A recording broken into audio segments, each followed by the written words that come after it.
You're listening to Systemic Error Podcast. The failure was designed. Non-coincidence casting further doubt on McConnell's health mystery, based on an article by Thomas Keeker. Mitch McConnell's health is not the story. The information vacuum is. The power is the cover-up.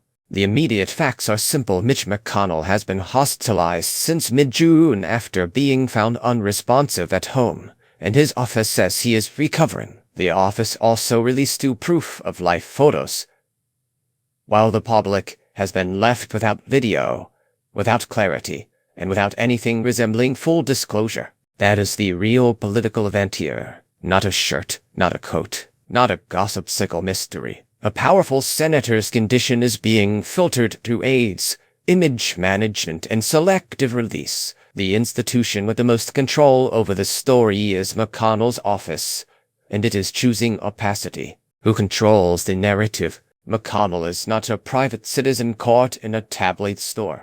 He is one of the most consequential Republican power brokers of the modern era, a man who spent years shaping the Senate into a machine for obstruction, judicial capture, and minority rule. When someone with that kind of institutional history disappears from public view, the issue is not etiquette, it is governance. His office has not produced a transparent account, it has produced reassurance. Those are not the same thing. Reassurance is what institutions offer when they want compliance without accountability. The photo is not the point.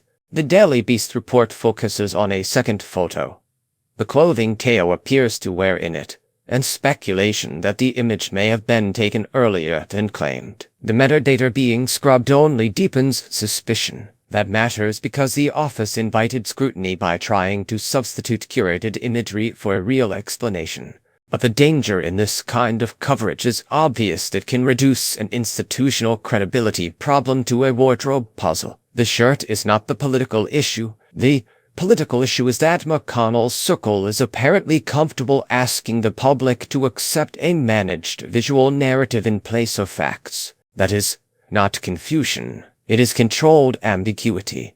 Misdirection by design. The weak framing in stories like this is the suggestion that the mystery is largely accidental, as if everyone involved were merely caught in a swirl of unfortunate coincidences. That blunts responsibility. Someone decided which images to release. Someone decided to withhold the details. Someone decided that metadata, timing, and verification could be treated as optional. This is how elite institutions train the public to accept secrecy, first by dribbling out just enough to keep the story alive, then by daring observers to chase trivial inconsistencies instead of the underlying power arrangement. The result is a spectacle that flatters insiders and exhausts everyone else. A familiar elite habit. McConnell spent his career exploiting institutional rules to block democratic accountability. Now his own orbit appears to be using the same playbook around his health: minimize disclosure, control the channel, and rely on the public's habituation to partial truth. The method is the message. The KO angle only reinforces how insulated this world is. A former cabinet secretary, a Senate power couple, a tightly managed image, and an office that expects deference. That is not transparency culture. It is aristocratic habits dressed up as normal politics. The larger pattern is simple. Powerful people do not merely lie by saying false things. They also lie by withholding the conditions under which the truth can be checked. That is how institutional authority protects itself. So the real question is not whether a shirt was worn twice. It is why a sitting senator's health is being handled like a private branding problem instead of a matter of public consequence. When power can disappear behind a few staged photos and a scrubbed metadata trail, the issue is not gossip, it is democratic decay. You've been listening to Systemic Error. Thanks to Alternet for today's article. With the automated voice of John, thanks for listening.